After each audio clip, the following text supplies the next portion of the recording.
Have a go at these multi-step synthesis problems.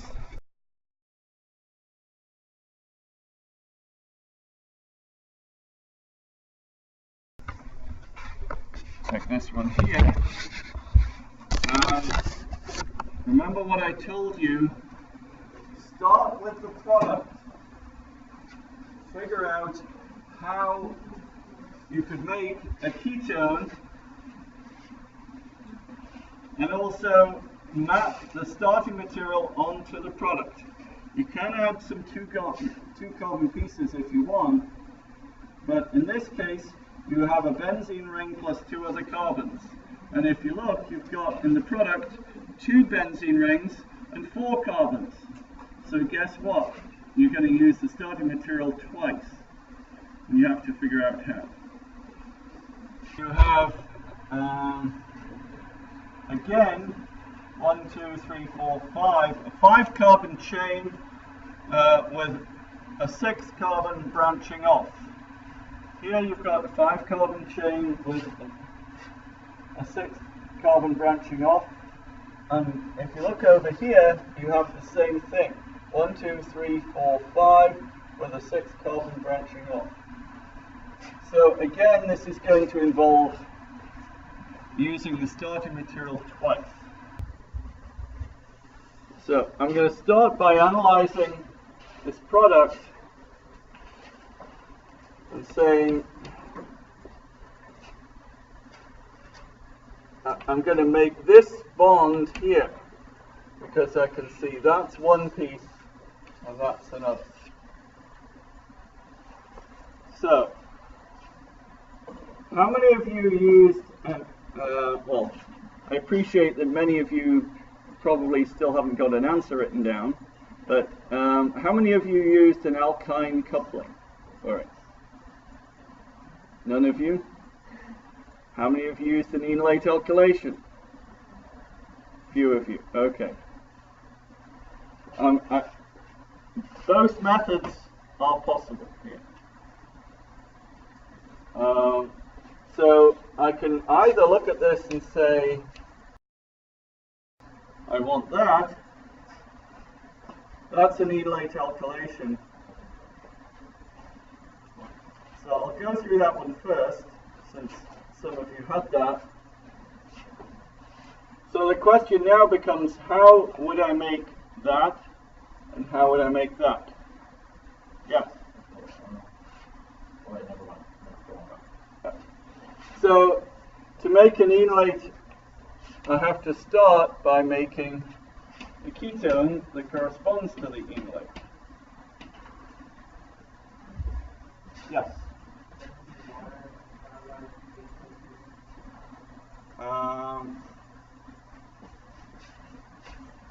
To make this? Yep. Did you say HOTF? Yep. So H2O and HOTF would work for that. You could also use H2SO4, HgSO4, and H2O. This may well involve actually adding HOTF first and then quenching with water. I'm not sure of the details, I've never done that. And then what do you use to make the enolate? Do you remember the reagent we use? LDO. And you use that in your research, don't you, Dr. Molinaro? Oh, you do? Okay. So, you actually make enolates, I think, don't you? Yeah. Often done at -78, but LDA and THF is fine. So that's half of the synthesis, but we still have to make this. Now, if we just add HBr to this, if we add 1 mole of HBr, we'll be left with a double bond here, and the Br will also go on the Markovnikov position. We want the Br on the anti-Markovnikov position. So really what we want to be able to do is to do this type of thing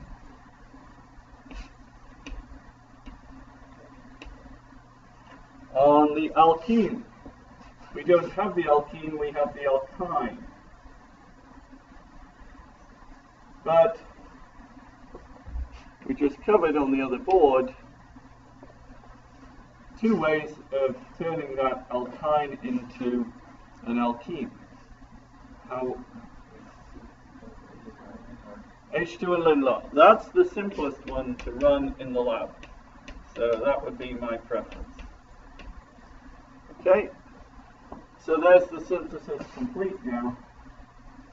As if we put these two together, we get the product.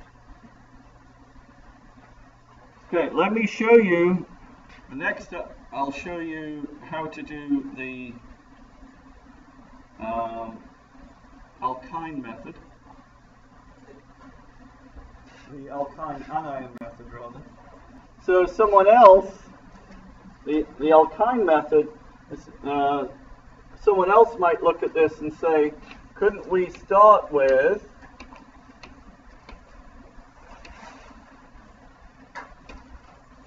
this compound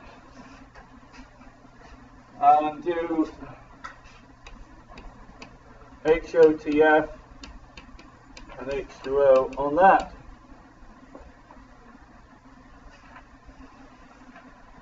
To turn this into the keto.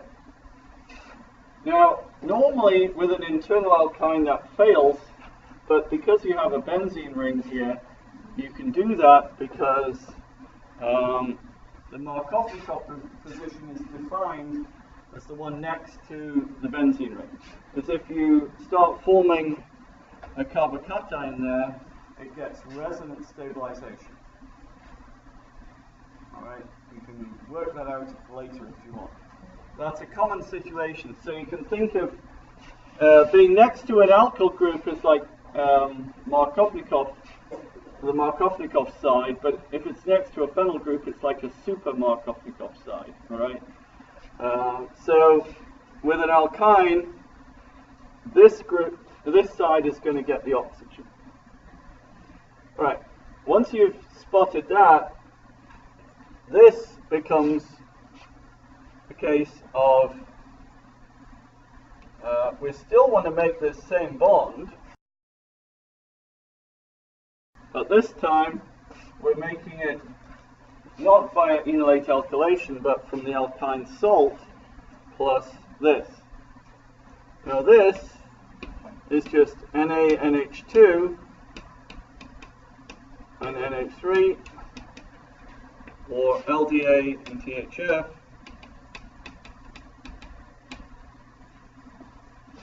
and this one we made the other way, in the other synthesis, we did H2 Lindlar followed by HBr, ROOR, heat. So both methods use this primary alkyl halide as the key synthetic intermediate, but what you couple it with, you can either couple it with the alkyne anion or with the enolate ion. Both methods would work, and if you were doing this for an industrial process, you might try both methods out and see which one works best.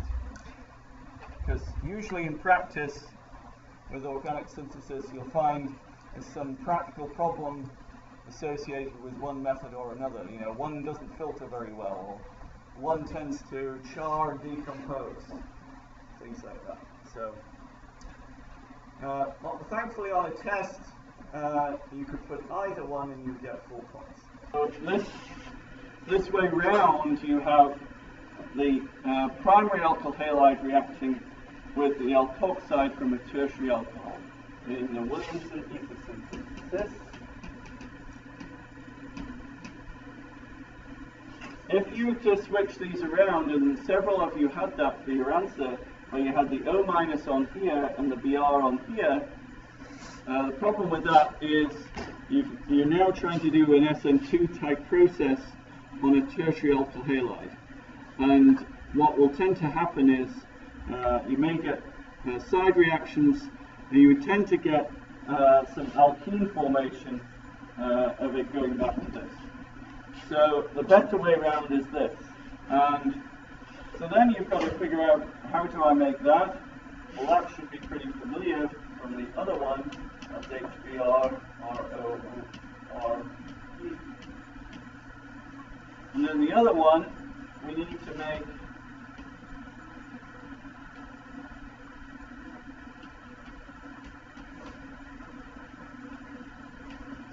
the Markovnikov alcohol, and that's just going to be H2SO4 and H2O. And then this is going to be NaH.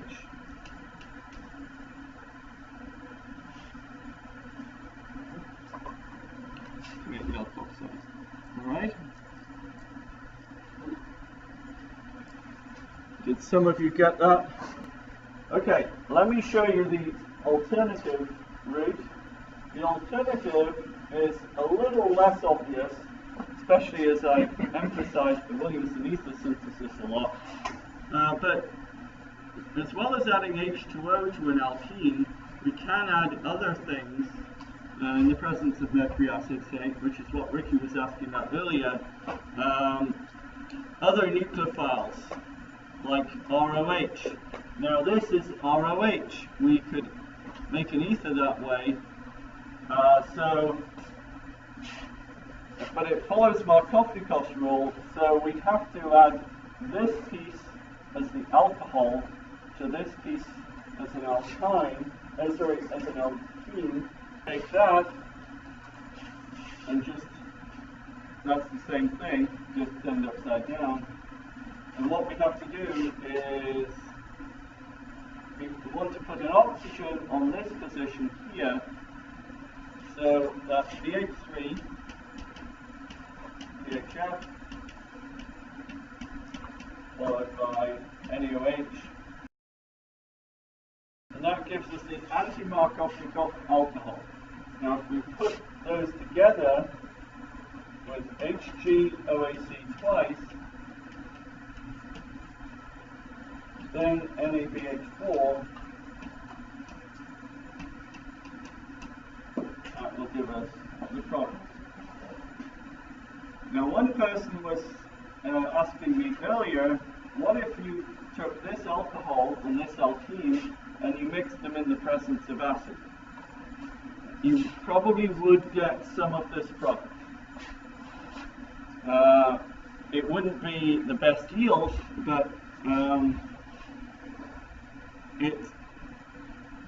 it's definitely a plausible reaction, and you could, if you were developing an industrial process, you might want to look at that, see if you could do it, because if you could do that without involving any mercury, that would clearly be a nice way to go.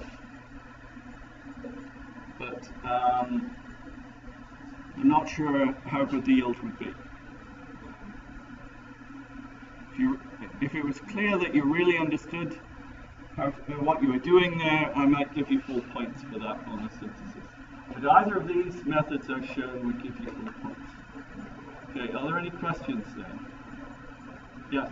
How much of the test is it going to be? It's just the last question.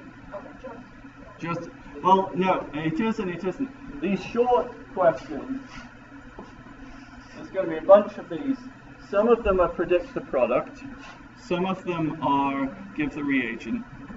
And if you're studying for those, you're studying for these at the same time. And really, this is like if you think of you had a French exam. The mechanisms are like the letters, the elementary steps are the letters of the words. The reactions, the overall reactions are like the whole words. And you just have to memorize some vocabulary, right? This is your vocabulary test, this part. And then the synthesis is the last question where I ask you, write a whole sentence with these words. And if you don't know the words, you can't write a sentence. So they all help each other. But if you're struggling to put the words into a sentence, you're not going to fail the exam. It just means you won't get an A. All right? Okay.